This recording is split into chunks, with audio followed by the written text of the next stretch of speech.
certainly mine became a lot clearer. Good. So, you know, obviously with a piece like this, well, with anything, you know, if your objective is clear and you've got a feel for your backstory as well, excuse me, each character knows their backstory. If your objective in the piece is clear, actors, if you ever get stuck or you're kind of feeling at any point like, actually, what does that line mean and why am I saying it? Well, that's where you and I can have a discussion about what your objectives are and, you know, and what the obstacles are as well. But yeah, I'm feeling it's a lot clearer. So I think it would be great to do a couple of run-throughs now, a couple of read-throughs. Make any other notes and suggestions that anyone wants to throw in. And then think about when we can maybe all get together and do a couple of rehearsals. Fab. Okay. I think, Sarah, I think we have killed off your mother. You're right, okay, you killed my mum. Cool, thanks. Nice one. I was just going to say quickly, do you want me to do like a Regency accent, like a posh one? Like, obviously she's putting it on accent until it slips. I'd say try it. It's this is our time to play. So if you've been thinking about that, if it's an idea, well, by all means do it. And if it and I was thinking that the regional accent could be Liverpudlian. Yeah, is that That'd right? be good. That'd be good. Can't do Brummie very well. It's a hard one, Brummie. It's really hard.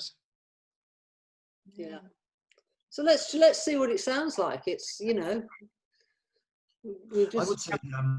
I would say if you're feeling that, because when she does arrive in Bath, you know, you can Marianne with, you know, your sort of affectations and your Regency speak and everything. And as we know, there comes a point in the piece where you sort of, you know, drop that pretense and you just become yourself. Now, this is our time. We're just rehearsing. We can play with all these things, and any ideas you've got, let's try them by all means. If Liverpudlian works, fine. If it doesn't, or if it just feels like too much of a struggle for you, we'll do something else. The most important thing is that we know that both Marianne and Johnny have come from working class backgrounds and they've entered this world which is totally bizarre. And by the end of it, they revert to who they really are in, you know, in truth. That's what we need to get to. Personally, I'm not too bothered about where you come from, as long as we know you're working class, you know? Yeah. So okay. I'll read. Do you want to read the stage instructions and I'll read Anne? Okay. Yeah, we've probably got. Sorry, I didn't open your last version. I printed this earlier, so my stage instructions might be slightly different, but don't worry, it'll be. We'll get there. Good. Okay, is everybody happy? Can you sing the opening tune, please? I've just been listening to because I'm thinking about things that may not interest everyone else, but from a director's point of view, I'm now thinking about things like I can feel these actors I can feel these characters coming to life. I'm thinking about shooting it now. How are we going to shoot it?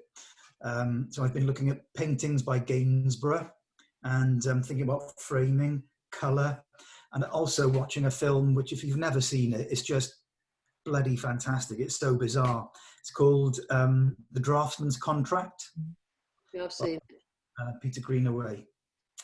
And the music for that is just tremendous. I wonder whether we could nick a couple of bits of music for this. About music. Anyway, I can't sing well, I can't sing, so I'm not going to try. Instead, I'm going to say exterior train day. The train tracks blur and stretch into the distance. We're going to run the opening titles under this opening montage. Interior train. Marianne, early 20s, headphones on, looks up from her celebrity magazine, checks the time on her phone and sends a quick text. Interior charity shop day. Johnny, early 20s, is browsing. His phone pings and he checks the incoming text message. Back to the train. Marianne looks out of the window at the rolling Somerset countryside. She feels a swell of emotion as high on a hillside She sees a grand Georgian mansion. She presses her face to the window with a thrill of excitement. A city girl. A city girl. I'm laughing because it's a kind of a parody of Girl on the Train, a little bit, something like that. Sorry, go on. Yep, exactly. Yeah. She's a city girl, and this trip is the fulfillment of a long-held dream. Interior charity shop, rummaging through a box of books, Johnny finds a tatty old copy of Northanger Abbey and Persuasion. He blows off the dust and rubs the book on his trousers. At the counter, he digs into his pocket and shows the shopkeeper he only has a few pound coins, which the shopkeeper reluctantly accepts. Johnny exits the charity shop, carrying the book in a paper bag. Interior train day. Train pulls into Bath Spa station. From the seat beside her, Marianne picks up the Georgian bonnet. Exterior train station. People stream through the exit. Johnny cranes his neck to look for Marianne. A large, bright suitcase is wheeled across the station floor. Marianne is the last passenger to emerge through the exit, and we see for the first time she's dressed completely in full Regency costume. Marianne, Johnny? you look amazing. Why, thank you, kind sir. He indicates the suitcase. I've got some bridges in here for you. Okay, cheers. You're not as tall as you look online. I've got you something too. Johnny hands her the book. I love presents. She opens the bag. It's a book. Yeah, it's by Jane Austen. 2 for the price of 1. It's not new. Well, no, it's vintage like her. Some dipshit's written in it. They study the inscription together. My dearest Cassandra. Never mind. 'Tis a thought that counts. Let's just stop a minute. Is it worth playing with the 2 different ways that they say Cassandra? Cassandra, or you've got a jarring, potential jarring there. An idea. Yeah, definitely. Should we go from that line again? Try something. Okay. I don't know whether on Zoom, I think only one person at a time can speak on Zoom. Yes. Clearly, Sarah and Max. Yeah. What you'll do here is you'll need to work out your timing so that the idea is you're reading this inscription together. Yeah. Okay, so they study the inscription together. My dearest Cassandra.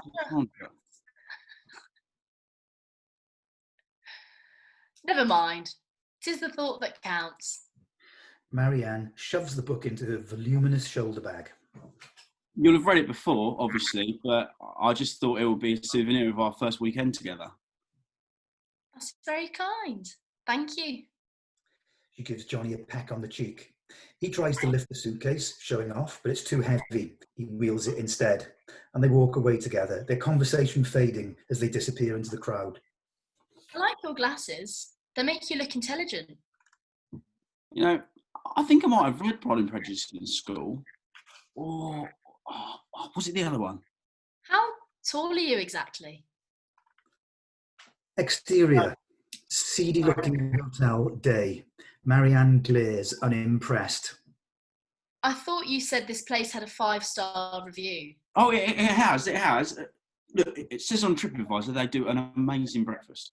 I'm not getting up for breakfast. They go inside. Exterior, Laura Place day. Johnny, uncomfortable now in breeches and full Georgian costume, joins Marianne to pose at the fountain. Oh, I didn't realise they went commando. Arm in arm, they walk regally down Great Pulteney Street. They stop to look at postcards, take selfies, pose for tourists. Marianne studies the menu outside the pump room. Johnny notices the prices and discreetly ushers her away. Exterior, lawns in front of the Royal Crescent. Marianne sits on a park bench as members of the Jane Austen Centre promenade across the lawns in period costume. She drinks in the scene, revelling in the gentle madness of Bath. Johnny appears with 2 ice creams and sits next to her. He points to where a shiny sports car is parked next to a white van. You see that over there? I've got one of them. Oh, wow. Really? Oh, yeah. Company vehicle. Your company gave you an No. The Transit. Largest capacity of any small van on the road. The Transit. Fact. Elizabeth, 50s and 40s, dressed in Regency costumes, stroll by and overhear Marianne and Johnny's conversation. Still go to the gym though. Feel that. Lovely. Elizabeth stops and gives the young couple a withering look. Marianne has ice cream all over her mouth. You know, there are free teas and coffees over there for people in period costume. But they also have somewhere where you can tidy up. Johnny produces a tissue and offers it to Marianne. She snatches it and wipes her mouth. I like Coca-Cola myself as a beverage. She's been talking like that ever since she put the bonnet on. Big Austin fans, are we? We are. Well, she is. Aren't you? Well, this is our first time. I greatly esteem her, 'tis true. Ooh, what's your favourite? She liketh sense and sensibility. I can speak for myself, thank you. I'm Emma. She's Pee-Pee. Marianne and Johnny look nonplussed Pride and Prejudice. and flashes a glance at Elizabeth and gives Marianne and Johnny a conspiratorial wink. You know, I'm sure I've read that one. Mind you, they're all a bit the same, aren't they? How can you say that? My favourite is Sense and Sensibility with Emma Thompson. That's a film. Did you know that Emma Thompson was 36 when she was in that? And Eleanor Dashwood was only supposed to be 19? Ridiculous. 19? Really? Oh, yes. Ladies are considered old maids at 25. 25? Oh, blimey, there's no hope for us, Marianne. Oh, you'd be quite all right, dear, for donkey's years. Quite old men used to marry girls of 16 or 17. Did they? Nice. No, that's not nice. No, that's not on, that is. Alan Rickman was in it too, and I think he was 48. Colonel Brandon was 35. My mum loved him. Alan Rickman, I mean. So, Colonel Brandon in the book was actually younger than Emma Thompson in real life. And if Emma Thompson, who was really 38, was supposed to be 19, married Alan Rickman, who was 48, but supposed to be 35, that's a 42 years between them, if she was the right age and he was the wrong age, if you see what I mean. Well, I suppose. They're in silence. Say it again. No, please don't. The point is that a film can never be anything but a pale imitation, incapable of conveying Jane's exquisite language and the irony. Oh. Anne takes Elizabeth's arm. Yuck. We have to go. Enjoy the rest of the festival. They walk away. Elizabeth stops and turns. Refer to the original text or not at all. Thanks, we will. He waves a copy of Northanger Abbey. We carry the books around with us all the time. Marianne angrily pulls his arm down. Snotty cow. Refer to all the original texts, or not at all. Johnny chuckles to himself, opens the book and reads. The films are great. You can watch them over and over again. Me and Mum on a Sunday afternoon, she used to get the Baileys out. She'd let me have a cider and that would be it. She'd have loved it here. You listening? Listen to this. A woman, especially if she have the misfortune, is that even grammar? If she have the misfortune of knowing anything, should conceal it as well as she can. Marianne looks confused. Oh, wait a minute, this is priceless. imbecility in females is a great enhancement of their personal charms. What? Well, I like smart girls myself, like you. Imbecility? Let me see that. She snatches the book and scans. She's actually saying that women are more attractive if they're imbeciles. Well, I think what she's actually trying to say is... She shoves the book back at him in disgust. I thought she was supposed to be a bloody feminist. Realising he now has to try and redeem the situation, Johnny opens the book and desperately searches for something positive. No, hang on, there's more. The advantages of natural folly in a beautiful girl, injustice to men, imbecility in females is a great enhancement of their personal charms. He gives up, closes the book, puffs out his cheeks, looks thoughtful for a second, takes a deep breath and is about to speak. What the fuck's the meaning of this? You tell me. You're the Jane Austen expert. It's bollocks. That's what it is. To be fair, they did talk a lot of bollocks back in the day. Felicity Jones was in Northanger Abbey and she never said them words, I can tell you. Makes you sick, girls pretending to be something they're not, just to impress some soppy bloke. Methinks the lady hath forgot she hath her bonnet on. Marianne yanks off the bonnet and chucks it on the floor. Fuck that. An elderly couple in period costumes stare horrified. Marianne and Johnny look at each other, then burst out laughing.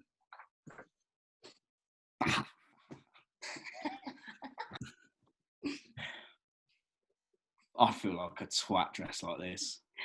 You look at it all. I'm only doing it for you. You're not loaded at all, are you? No. But I bet I've read more Jane Austen than you have, just in the last 5 minutes. Should we go back and get changed? Johnny nods. Yeah. You'll have to help me off with this corset. Oh, got my tools in the van. Good. They run laughing across in slow motion. The audience goes crazy.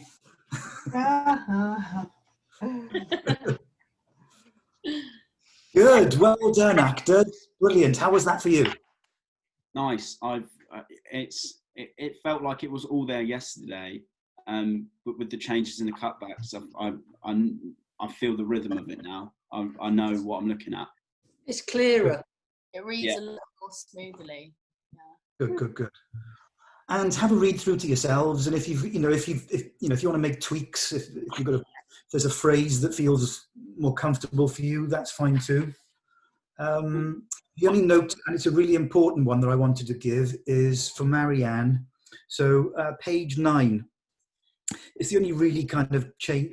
It's the only change we made in terms of meaning, and that was about the mum. So obviously you start off here, Sarah, by saying, the films are great, and you're just telling him that you did really, really enjoy them, but you begin to share with him a really important memory of your mum, who we're saying, in terms of your backstory, has passed away not that long ago, and was always, I think the idea is that it was always your dream, you and your mum, you always said to each other, one day we're going to go to Bath together, and we're going to get the full Georgian rig out on, and we're going to really have a great time and, be in the, like we were in the film, Pride and Prejudice. So it's, I think by the second half of that speech there, you're remembering her. Yeah. So it's a little bit dreamier. Thank you.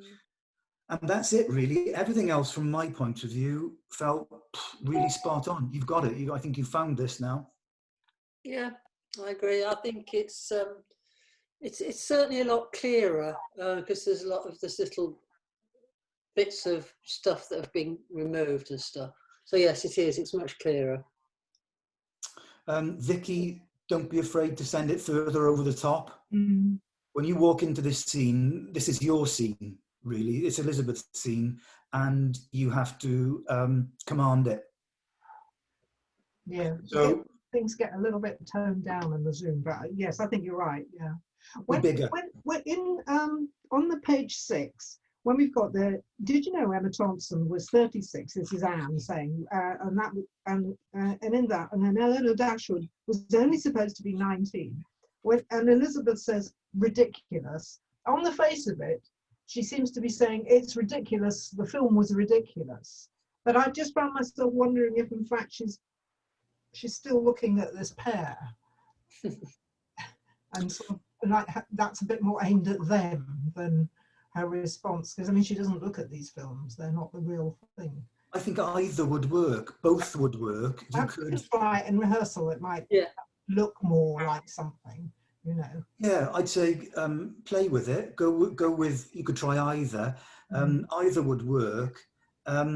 But I think the meaning here is that both Marianne and Johnny are ridiculous. The film is ridiculous because you're so hardline about Jane Austen. Anything that doesn't adhere strictly to your version of how the books should be in their original form, anything's ridiculous. Yeah. It's all, you're an authenticity fascist, aren't you? That's right. Yeah. And also what Simon was saying earlier was, for you, Sarah, it's a huge contrast between how your mum was with Jane Austen and how Elizabeth is with Jane Austen. So, you know, do you know what I mean?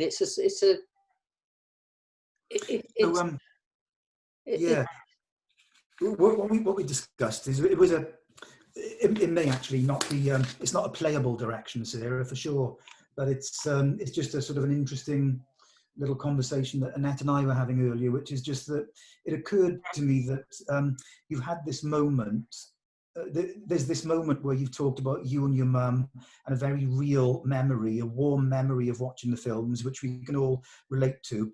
But Elizabeth is almost kind of like, so just before that, Elizabeth crashes into the scene. She's like the antithesis of your mum, you know, who probably is opposite to your mum in every single way. It's like two sides of the coin, you know. And it's probably that moment. It's that moment when Elizabeth comes in that I think for you, Marianne, it's the beginning of the turning point for you, where you realise that there's lots to be enjoyed about this whole Jane Austen thing and having fun with it. But basically, as a sort of as a down-to-earth city girl who's fairly recently been through this traumatic experience with her mum and everything, you know. It's not to be taken seriously. It's for fun and enjoyment. Yeah. Well, I think that's a nice sort of theme of the film as well, isn't it? That you can actually enjoy Jane Austen on all sorts of levels. And it has been made very available to a wide audience through the films. And there's no harm in that, is there? Nah, I think it's the same with anything, isn't it? As soon as anyone starts to take things too seriously, you know, with any kind of literature or art or film, whatever, you know, it's it becomes a bit sort of preposterous. Yeah. Nice one. Okay, do we want to go again? Would that help people? Okay. Sure thing. Okay. I think we perhaps don't need all the stage, No. the long stage directions at the front, do we? No, I'll summarise. Yeah, I know Sarah was short of time as well. Okay. What I think you said, Sarah? Yeah, I am. Just get my pages in order then.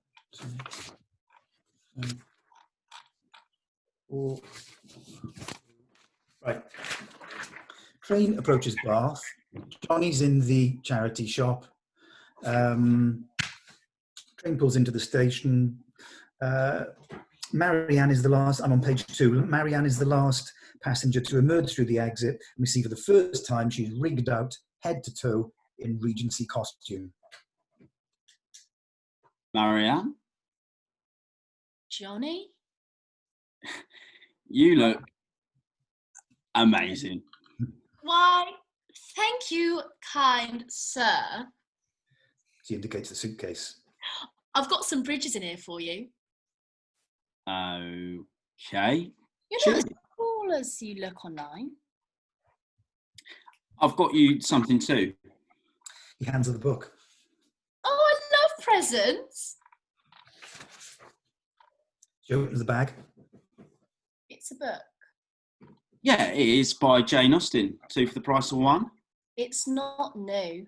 Well, no, it's vintage, like her. Some dipshit's written in it. They study the inscription together. Dearest Cassandra. Cassandra. Never mind. 'Tis a thought that counts. Marianne shoves the book into her voluminous shoulder bag. You'll have read it before, obviously, but I just thought it would be a souvenir of our first weekend together. That's very kind. Thank you. She gives Johnny a peck on the cheek. He tries to lift the suitcase, but it's too heavy. He wheels it instead. They walk away together, their conversation fading as they disappear into the crowd. I like your glasses. They make you look intelligent. You know, I think I might have read Pride and Prejudice in school. Oh, or was it the other one? How tall are you exactly? New scene, seedy-looking hotel. Marianne, not happy, glares unimpressed. I thought you said this place had 5-star reviews. It has. It says on my phone they do an amazing breakfast. I'm not getting up for breakfast. He marches inside, Johnny follows. Next scene, Johnny, uncomfortable now in breeches and full Georgian costume, joins Marianne to pose at the fountain. Oh, I didn't realise they went commando. Arm in arm, they go down Great Pulteney Street. We'll have some music here and just a montage of posing, interacting with tourists. Get to the lawn in front of the Royal Crescent. Marianne sits on a park bench as members of the Jane Austen Centre. She drinks in the scene, revelling in the gentle madness of Bath. Johnny appears with 2 ice creams, sits next to her, points to where a shiny sports car's parked next to a white van. See that over there? I've got one of them. Oh, wow. Really? Oh yeah, company vehicle. Your company gave you an Aston Martin? No, the Transit. Largest capacity of any small van on the road. The Transit, that's a fact. Elizabeth and Anne, dressed in Regency costumes, stroll by and overhear Marianne and Johnny's conversation. But, still go to the gym though. Feel that? Oh, lovely. Elizabeth stops and gives the young people a withering look. Marianne has ice cream all over her mouth. There are free teas and coffees over there for people in period costume. They also have somewhere to tidy yourself up. Johnny produces a tissue and offers it to Marianne. She snatches it and wipes her mouth. I liketh Coca-Cola myself as a beverage. You've been talking like that ever since she put the bonnet on. Big Jane Austen fans, are we? We are. Well, she is. Aren't you? This is our first time. I greatly esteem her. 'Tis true. Oh, what's your favourite? She liketh sense and sensibility. I can speak for myself, thank you. I'm Emma. She's PP. Marianne and Johnny look nonplussed. Pride and Prejudice. Anne flashes a glance at Elizabeth and gives Marianne and Johnny a conspiratorial wink. Do you know, I'm sure I've read that one. Mind you, they are all a bit the same, aren't they? My favourite is Sense and Sensibility with Emma Thompson. That was a film. Do you know Emma Thompson was 36 when she was in that? Eleanor Dashwood's were only supposed to be 19. Ridiculous. 19? Really? Yes. Ladies were considered maids at 25. 25? Blimey, there's no hope for us, Marianne. Oh, you'd be quite all right, dear, for donkey's years. Quite old men used to marry girls of 16 or 17. Did they? Nice. No, that's not nice. No, that's not on, sorry. Alan Rickman was in it too, and I think he was 48. Colonel Brandon was 35. My mum loved him. Alan Rickman, I mean. So Colonel Brandon in the book was actually younger than Emma Thompson in real life.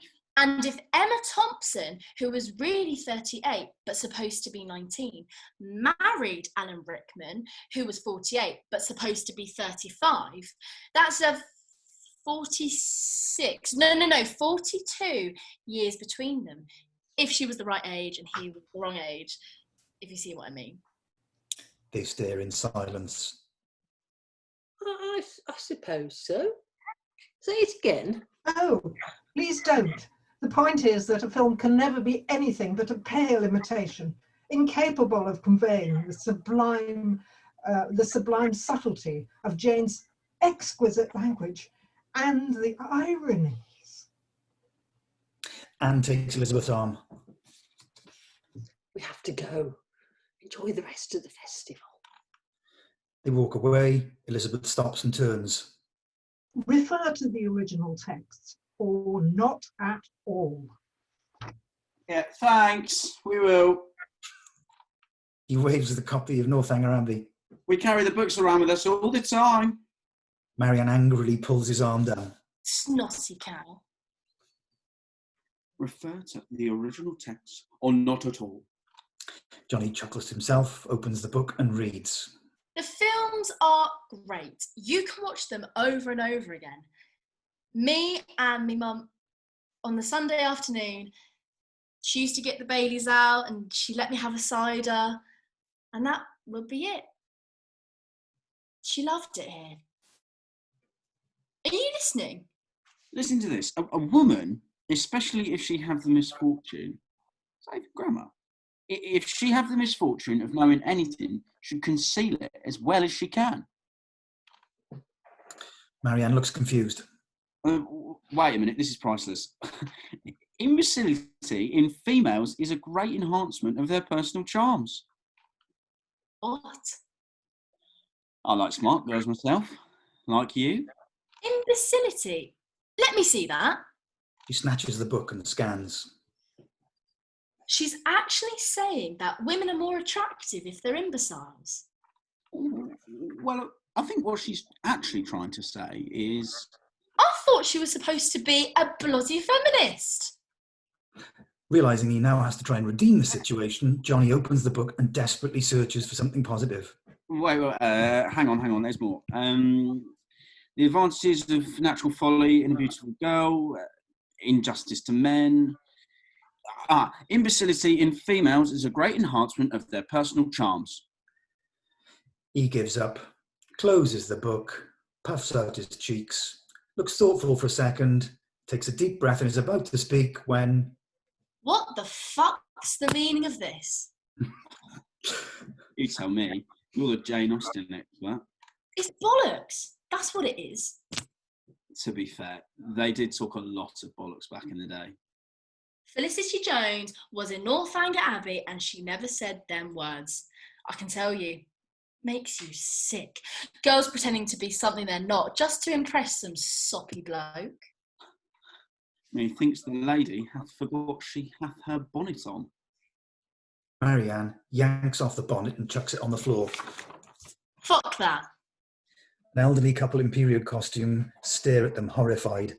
Marianne and Johnny look at each other, then burst out laughing. Oh, I feel like a twat dressed like this.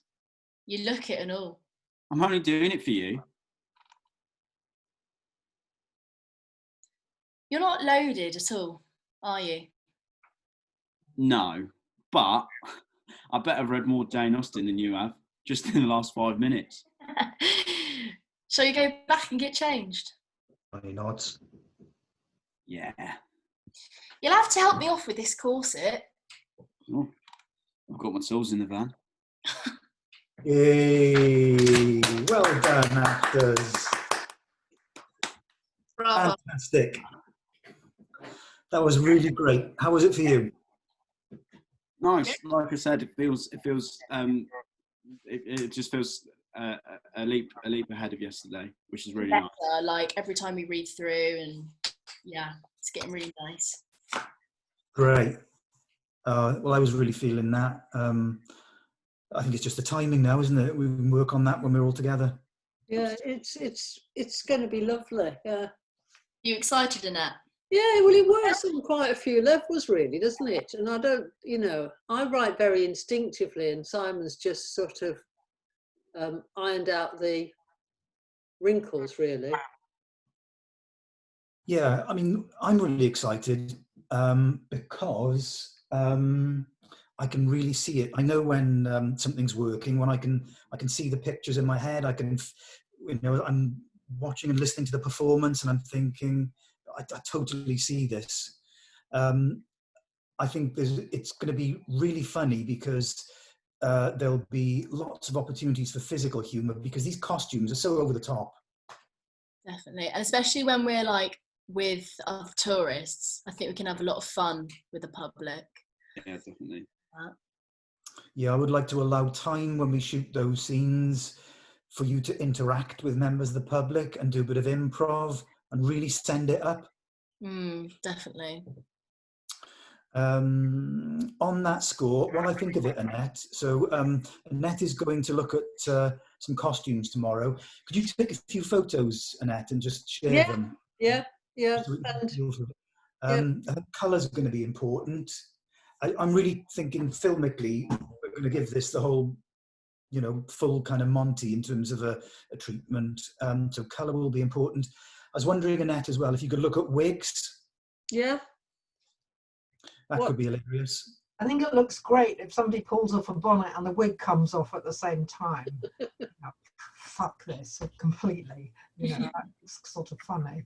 But also, I mean, if you want any kind of sizing from us, Annette. Not at this stage, because I need to price them up and identify what sort of quality they need to be. I mean, Simon it says that they need to be sort of full production quality, but we'll see. I'll see what they've got tomorrow.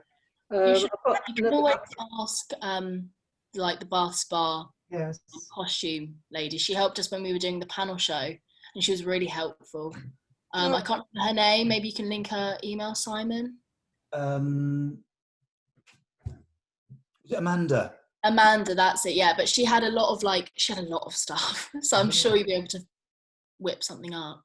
Yeah, well done. I didn't think of that actually. Amanda Hambleton, Annette.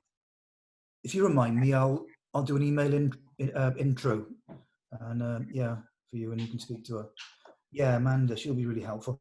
The other thought I had was this, guys, that I think the filming of this thing in the centre of Bath is going to be an event in itself. I think we should let we need to let the Bath Film Office know. I think we should also let the Jane Austen Festival know, because they had to cancel it this year. And I think it would be, that scene where Marianne and Johnny sit down with the ice cream in front of the Royal Crescent, I'd love to think that we could contact the Bath Festival, the Jane Austen Festival, offer people who've missed out on the opportunity of the festival to come and be in the film as extras in the background. Definitely. Great shout. Publicise that through the BBC. So I know people at BBC Bristol. Publicise it. Get them to do a feature on the news. Yeah. About this student production. We needn't say it's a student production. It's not. It's a proper professional production that's being shot in the middle of Bath, and get a bit of publicity out of it. And I think it's worth making a big noise about. Yes. Yeah, definitely. The local news always like things like this, don't they? Because it's a bit of a doggy story at the end of a grim whatever it is, COVID coverage or something. And anything that sort of plays the stereotype of Bath, they love as well, don't they? More Jane Austen. We just can't get enough. So yes, that's all good. But you're going to recruit a producer very soon, so I won't have to do it. I'm meeting one of my students tomorrow morning online. Just making a note of Amanda Hambleton. I'm meeting one of my students who graduated this summer, meeting her online tomorrow. I think she's interested in the role of sort of production manager, producer. So I can use her to, she'll reach out to people like Bath Film Office and start attracting publicity. I'll put her in touch, I'll just get her to email all of you. And she's a central point for organising all of the logistics.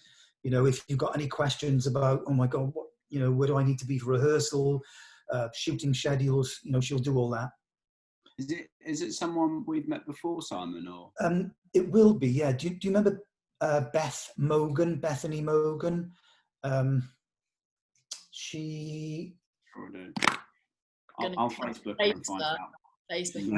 Yeah. Probably Name recognise. Wogan. Mogan, M-O-G-A-N, I think it is. It's like yeah, like Morgan, but without the R in it. Beth Mogan. Oh yeah. Do you recognise her? Yeah. Oh my God, has she been to the BBC? Has she? Is that what it says? No. Like, I think she's got like a picture. Oh, she's got a picture of it. Can you kind of see? Wait, no, that's really bad. Can you see that? Yeah. Oh, Yeah. How cool. Well, we tried to give them little studio trips, you see. Yeah. We've taken them down to the Bottle Yard in Bristol to observe, to sit in the audience for, you know, shows being made and stuff like that. And Beth was in the third year. She was fantastic in the second year with those 10-minute dramas that we made. She just ran the whole show herself on her production. In the third year, she chose to specialize more in single camera. So, you know, she wasn't as kind of, she wasn't one of the real big movers and shakers in studio, but she's great, you know, really clever and a good worker. And if she's up for this, she'd be a fantastic asset. It'd be interesting to know where people who participate in the Jane Austen Festival get their costumes from, whether these are things they own themselves or do they hire them, because look at it, the theatres aren't doing anything with their costume departments at present, are they? I think there'll be potential for getting even costumes from the Theatre Royal, and I mean, I think once we get in touch with the festival, they've got 2 hire places recommended on their website. Yeah. But once we actually start talking to them, then maybe costumes will come out of the woodwork that that we don't know about. So as many questions as possible, because it's fiendishly expensive costume hire, or potentially. But, yes, you know, I think it's a really ask around. Yeah. Yeah. I'll get in touch. I'll email them initially in the next day or 2, probably tomorrow, and tell them about the project and get some interest going, and phone them or whatever. Yeah, I think that's why I'm really keen to approach people like the Jane Austen Centre and the museum. Yeah, in Bath, I'll do that as well. And the festival, because yeah, if we can, you know, if we've got a limited budget and we spend that on costume for our cast, it can add so much value if you have, if you could have 10 extras in the background for those big set piece scene in front of the Royal Crescent, bit of music under that, and it's going to look $1 million. Yeah. There's got to be some people in Bath who are just bored. Do you know what I mean? Yeah. Like, Didn't you do the in first year you did the whole like Regency thing? And weren't those just like normal people that Yeah. So we did Sarah wasn't part of it, sadly, but we did a thing at the Holborn, which was part of the Gainsborough thing. And we dressed up and had costumes for that. That's a good point, actually. We had costumes for that. From uni. It would have been from uni, because I know, because Pat would have sorted it out. Yeah. Can you drop him a line, Max, and find out where he got them from? Yeah, I'm almost 100% sure it was from uni, because we got sized up for them. And again, that will be through Amanda. But yeah, anyways, I was saying that there was people who went to that event for the Gainsborough thing, and they were in their kind of full regalia, and they went as like a celebration of this exhibit opening. So if you advertise that, you can. Yeah, you can like put like a Facebook ad out and say, anyone passionate about Austin, come to this, little event. We need would you like to be in a film? Pardon, sorry, Simon? Would you like to get your full period costume on and be in a film? Exactly. Social distance, of course.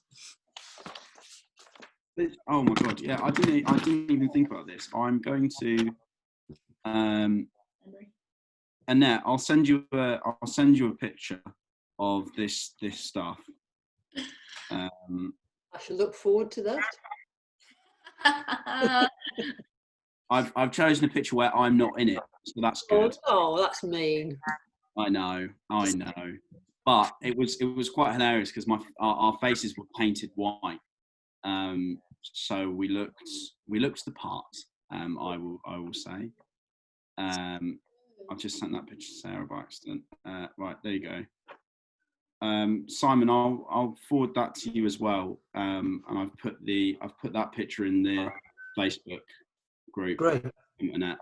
Yeah. Great. Yeah, it's. I wonder if Amanda Hambleton would come on board with us in a kind of officially and do costume for this and look after things like clothes and wigs. It would give it a lot of extra value. The other thing is, in terms of historical accuracy, that period when Jane Austen was about was just so. Do have a look on YouTube at The Draftsman's Contract. You'll see a trailer and you'll see various clips from the film. And I mean, the men had these huge Regency wigs on and, the white faces and stuff. But then there was a period just after that, which was where Beau Brummel came in, and he kind of stripped it all back to be a much more kind of simplified look, particularly for men. And so the Jane Austen women, they weren't in kind of all the huge powdered wigs and stuff. They were more in the kind of loose-fitting dresses, still with a bodice. So they were. Empire line. Empire line. Yeah. Empire line. And So they're actually quite. Right. They were actually. I mean, they've got them in the museum, the costume museum here. Those clothes in those periods were actually the most comfortable that women have ever, apart from today, worn. They were very comfortable, nighty-like dresses. Yeah. So all that's online. The costuming online, so you can very easily see what's there.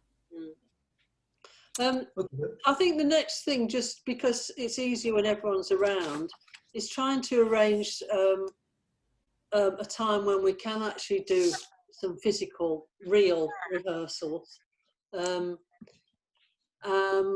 we can hire university rehearsal space, can't we now? Is that right, Simon? I think we can. I don't know, but have a look, Annette. It'll be on the website. Fantastic. So we can do that.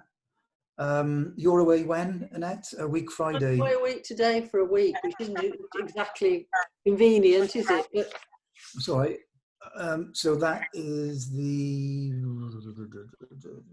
I'm back on the 18th. Back on the 18th. Yeah, 18th. But then I've got No, sorry, that's wrong.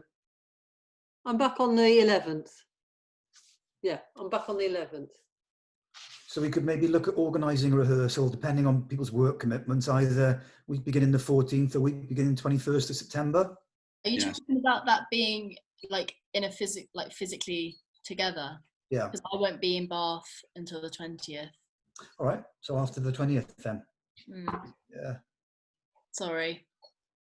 That's all right. We might have to do it outside if it's deemed safe to do it outside.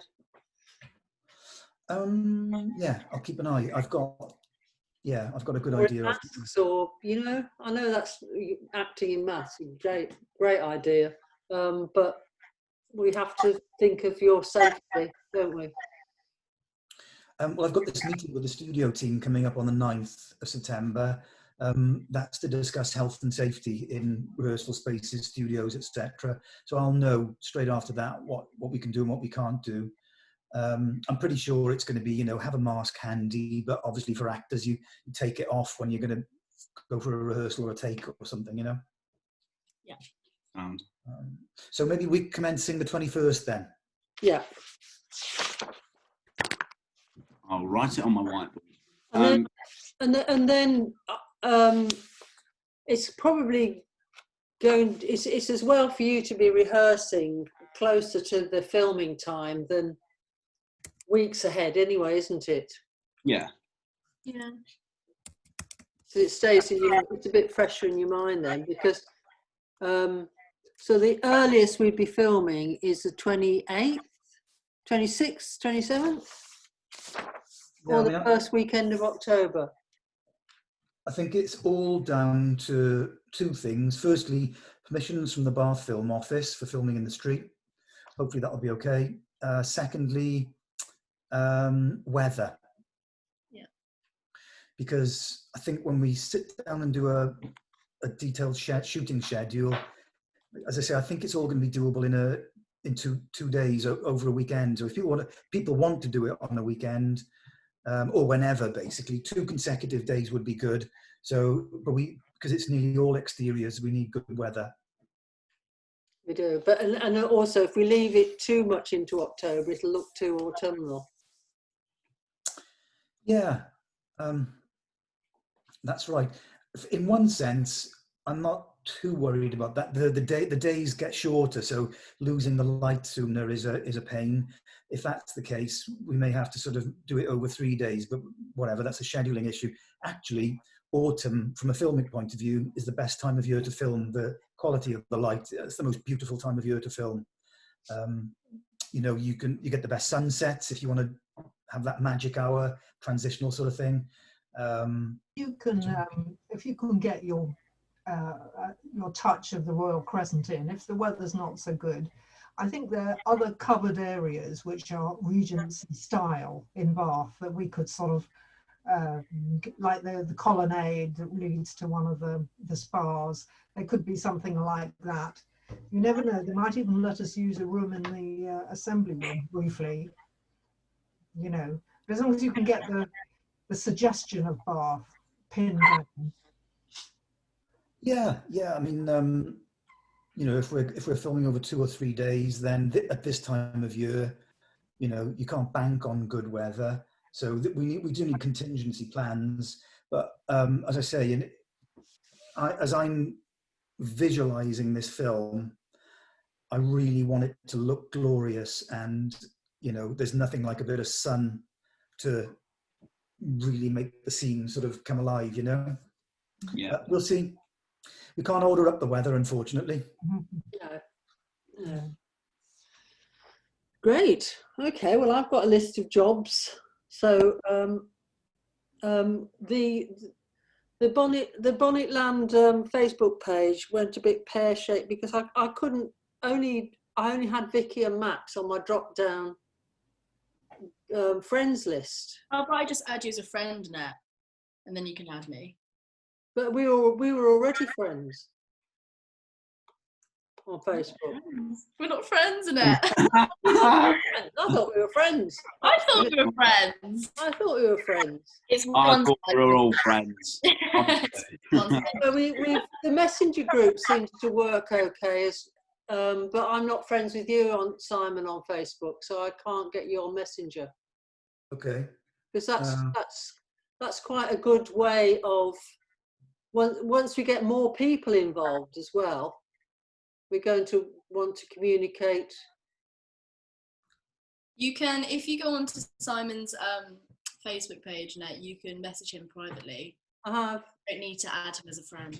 All right. It's up to you if you want to be friends with Annette or not. Well, firstly, I'll have to start checking my Facebook page. I don't tend to use it, so yeah, that's fine. What I'm going to say is, if Beth comes on board tomorrow as kind of production manager, I'm going to leave her to have those conversations with everyone, and whether it's WhatsApp, Messenger, whatever it is, you know, we'll use that. She'll have her own thoughts. Okay, that's great. And then yes, it might be that we might need a quick meeting with her as well then. So we'll see. But we're not looking to rehearse until after the 20th. Is that right? That's right. Okay. Lovely. So you're free. You're free to leave Bath, Vicky. And One does in a carriage, you know. yes. So we've got a bunch of things, Annette, really, you and I and Beth, as you know, touch wood, Beth will come on board. Practical stuff to set up before the 21st. I'd love to think that week when we get together to rehearse, we've got things sorted, like, you know, locations, costumes, extras, publicity, social media, all of that. Yep. Yeah, absolutely. I'm going on holiday, but I will be in the country and will be probably you know, it won't be entirely holiday. So I can still do stuff. Yeah. Well, once Beth's spoken to you, like, you know, you can delegate a fair bit to her and she can just crack on with it. Do use the Carpetify website as well, because I know you know that, Annette. And, Oh yes. and Yeah. you know, it's simpler unless you've got cash to ask for people in Bath to come forward.